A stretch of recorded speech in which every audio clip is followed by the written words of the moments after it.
Hello, and thank you for tuning into this week's Mayor's Update. As always, we have a lot of important information to share with you here this week, so please feel free to share this video with your friends, family, relatives, and anyone else you think might find this information helpful over the course of the coming week. This past week, the Gardner Zoning Board of Appeals voted to fully approve Aldi's application for their new location. Aldi Supermarket is going in next to Tractor Supply at the former Stop and Shop location on Timpani Boulevard in Timpani Plaza. So thank you very much to everyone from Aldi for investing here in the city. We're looking forward to seeing a brand new supermarket open in that location by mid-January. I wouldn't doubt if it's before the end of this year, but just to be a little safe, we'll say mid-January over there. So it's great to see some activity that's going in over there. We've got about 4 or 5 other businesses that are actually interested in Timpani Plaza right now too, so it's exciting to see all of that come to fruition. At the same time, I want to say welcome to Golf RX, the new golf simulator business that is set to open on December 1st at the old Wheel and Supply building next to Brian's Bowlaway. Tony Molina from Molina Realty is overseeing the renovations being done to that building there, and that will be a two-story virtual golf simulator facility over there at the former Wheel and Supply building. There's a lot of different businesses that have opened up in Gardner. We're at 15 for this calendar year so far, and on top of the 33 that opened last year in Gardner. So it's great to see that Gardner's got a much new, revitalized interest coming through the city right now. It's really refreshing to see. Also, Flicker Hill Farmhouse, which is a new home-based farm business in Gardner that's available for sales via online orders, or they also go to some of the farmers markets in the area. Their farm, however, is located in South Gardner. They do flowers, meats, and vegetables as well. So great to see, again, those 3 businesses opening their doors, adding to the ranks of the 15 that we have here in Gardner. The Mackey Park project, if you remember, we talked about this before. This is terracing the lot across the street from the Ale House and Lakin's Fine Apparel. To make it a 3-tiered location with outdoor seating, cornhole facilities, and then an outdoor stage. That is set to start on October 1st, give or take a couple days, but it will take place after the Oktoberfest Fall Festival and Chairluche complete here in Gardner, so that's why that project's kind of been pushed off a little bit to make sure that we're not making an active construction site around when we have a big festival at that time. So you'll start to see some progress happening in that location, again, the beginning of October, but some of the site work and prep work will start to be done on the site very shortly. The Uptown Rotary project is slated to start around the 3rd week of September. Again, that project was pushed back so that we wouldn't have any construction at that site when the parade was going around that Rotary. So working with the contractors, we were able to push that date until after the parade was done. So you'll start to see some progress being made on that location and that front as well.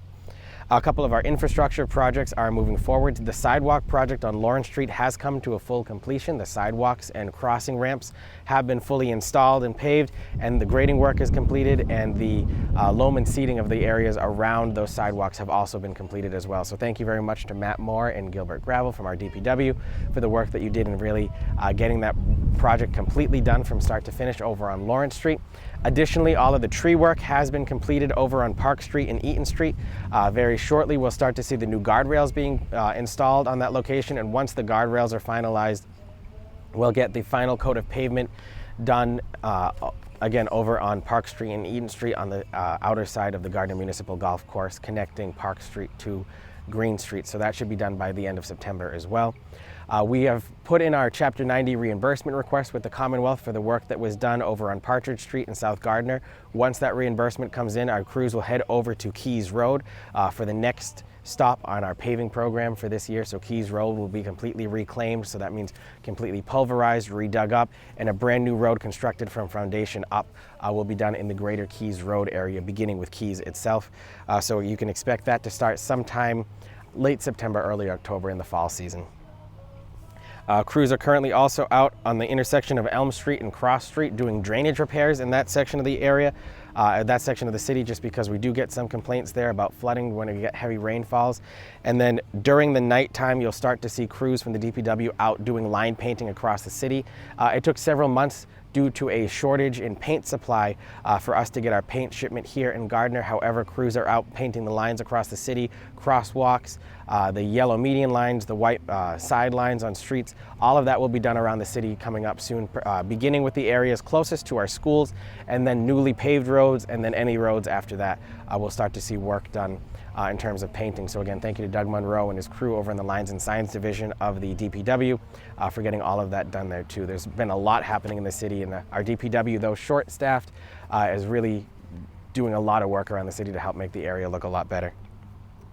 This past week we had the groundbreaking for the new runway at the Gardner Municipal Airport, located on Airport Road in the town of Templeton. Gardner's airport is actually located within the boundaries of the town of Templeton, but we were able to celebrate the beginning of this project with officials from Lori Trahan's office, our Congresswoman to Washington, D.C., members of the Mass DOT, the Airport Commission, our airport manager, members of our City Council. This is something that's actually a joint partnership that we're doing across all levels of government. The Federal Aviation Association and Federal Aviation Administration provided $4.8 million towards the project.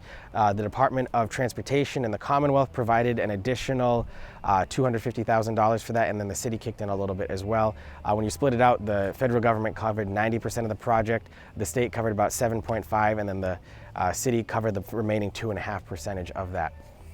Additionally, happening at the airport, the entire airport administration buildings getting a full rehab on the inside, funded completely with a grant from the Federal Aviation Administration. And then the FAA, the state, and the city also kicked in funding to do a master plan for the airport and really see how we can better utilize that as a resource that we have here in the community. So thank you to everyone who's been involved in that. A special shout out to our new airport manager, Isabel Davis, for the work that she's been doing over there to really get that off the ground and running. Pun intended on that one. But it's really great to see that work come together in an area that we really haven't put much into in the past several decades in the city, and really investing to try to make that a true resource for us here rather than just a small spot that a lot of people in the city don't know about. So thank you to everyone for that work that's being done over there. I want to give a special shout out also to Krishana Murray, the Executive Director of the Gardner Housing Authority, for putting on a barbecue this past week for the senior citizens in the city over at the high-rise location on Church Street. Really nice to see people from the Gardner Senior Center, the Gardner Housing Authority, the different community organizations, the Gardner Police Department, the Gardner Fire Department. Wendy's donated lemonade and sent Wendy herself as the mascot to the event. It was really nice just to see all these different groups come together to just celebrate a nice time in the summer to allow our seniors to have a nice get-together in the community there too. So hopefully we can continue those with different events with all of those organizations as we move forward. This was the first one that we've had like this, and it's great just to see everyone come out. It had a great turnout and people really enjoyed it, and we had a lot of great feedback for that one. So thank you, Chris, for the work that you're doing there. I'd like to say thank you to everyone who took part in the Acadian Club's French Open golf tournament that took place or is taking place this weekend. The funding from that goes towards scholarship funding to our students at Gardner High School. So thank you to that continued investment that happens year in and year out through the Acadian Club's work through this project here. It really does make a difference in the lives of our students as they leave Gardner High School and go on to their collegiate endeavors. The outdoor Greenwood Memorial Pool is going to be open this week. We had originally thought that we were going to close the pool this week. However, because school is starting later this year, we are going to keep the pool open for that last week of summer. School isn't starting until the day after Labor Day here in Gardner. With how late our students got out in June, with our elementary students going all the way to June 30th, we thought it best to keep the pool open a little longer, but also not to start school until after Labor Day, so our students actually got a full summer vacation. So that will be open again.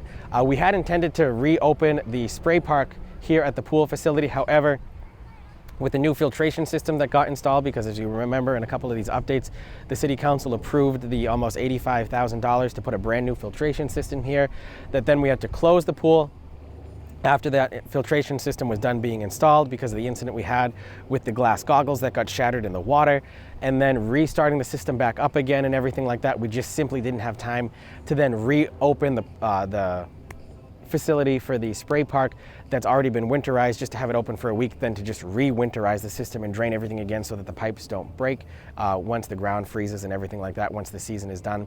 So since we've reached the end of the season, rather than opening it up for a week just to close it back again, that is going to remain closed for this year, and we'll reopen the splash park again next year.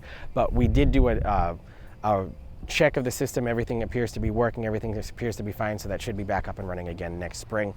So that should be back up and running there, and again, the pool will be open its regular hours during this coming week as well.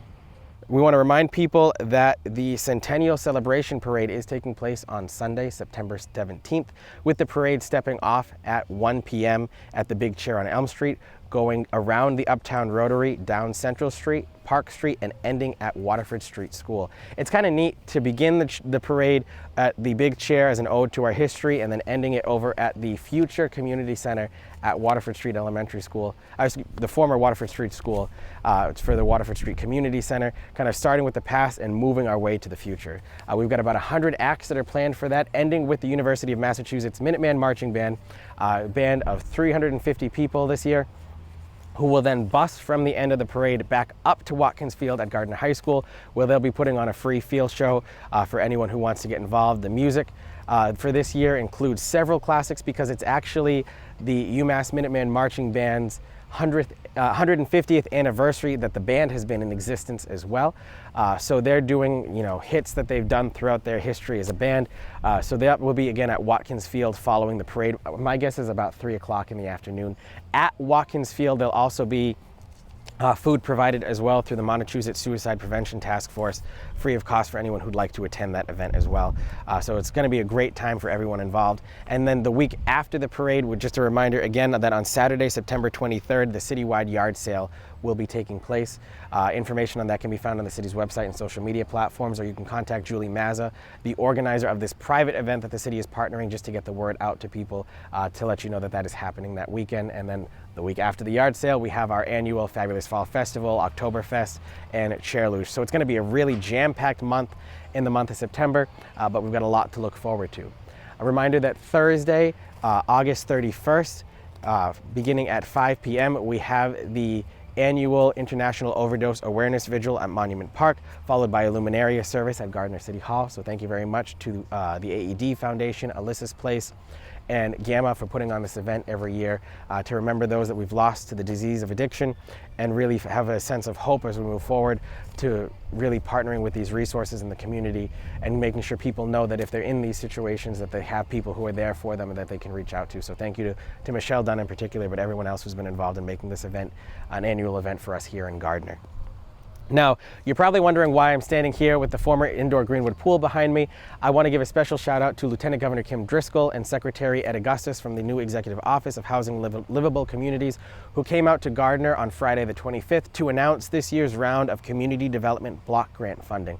If you don't know what this program is, it's actually federal money from the Federal Housing and Urban Development Office that is then sent to each individual state to divvy up amongst cities and towns across the area. Gardner received $1.8 million from this grant program.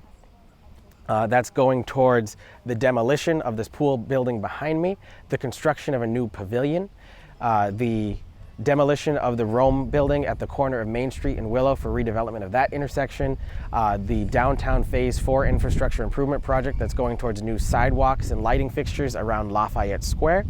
That also is going towards different social services that we have in the city, because required by federal regulations, some of that funding does have to go towards different nonprofit and social work. So what Gardner has decided to do with those funds is eliminate student user fees and athletic fees for students who want to participate in sports programs at Gardner High School and Gardner Middle School. Go towards funding for the Gardner Boys and Girls Club after school and summer programs here at Elm Street School at their new location in Gardner. And then additional funding will be going to the Gardner Emergency Housing Mission to assist with our homeless population in the city. This is something that was actually decided on and announced back in October of 2022, and this was evident by the City Council had to vote to approve the city's application that we sent off to the state. The City Council voted to approve my administration's proposal for these funds in November of 2022, and then the awards were just, the funding for this was 100% funded, not a change was made by the Healy-Driscoll administration, and that's why Lieutenant Governor Driscoll came out here with Secretary Augustus to announce these funds, and local officials from around the Commonwealth came to do that. That ceremony itself, as well as a couple of words from those who received the grant funding, will be aired shortly on GETV and on the city's YouTube channel as well, so you can see that even if you weren't able to attend that event. It was actually supposed to take place in Park Street Park, just around the corner from here. However, due to the inclement weather, we had to move that into Perry Auditorium at Gardner City Hall, but the feelings and the energy were still there, so thank you to everyone who was involved in making that process possible. Our CDBG steering committee, who helps review the applications that we receive to determine who moves on in the city's application round, and then everyone in our state and federal partners who continue to give cities and towns the tools we need to be successful to build a stronger Commonwealth, from the street street level up really for us here at the local government level. However, that concludes this week's update. If you have any questions on anything happening at all, please feel free to contact my office at any time. Just because we end these updates here doesn't mean there's not a lot going on throughout the week. So really feel free to reach out about anything you're seeing, anything you read on Facebook that just doesn't sound right. It probably isn't. You can get the real story from us. Can't wait to see this time next year when this looks completely different behind me, and we have a nice new pavilion here that incorporates the sign on the front of the building, the cupolas on the top of the building, aspects of the city. All of the plaques and things like that have already actually been removed from the facility and are in storage in partnership with the Gardner Museum. So there's really a lot to look forward to here in this section of the city that we've done a lot of progress on, and I can't wait to see the impact that it has for generations to come after this work is done. But thank you very much. Have a great week, and I look forward to seeing you after the ceremony that airs with the Lieutenant Governor.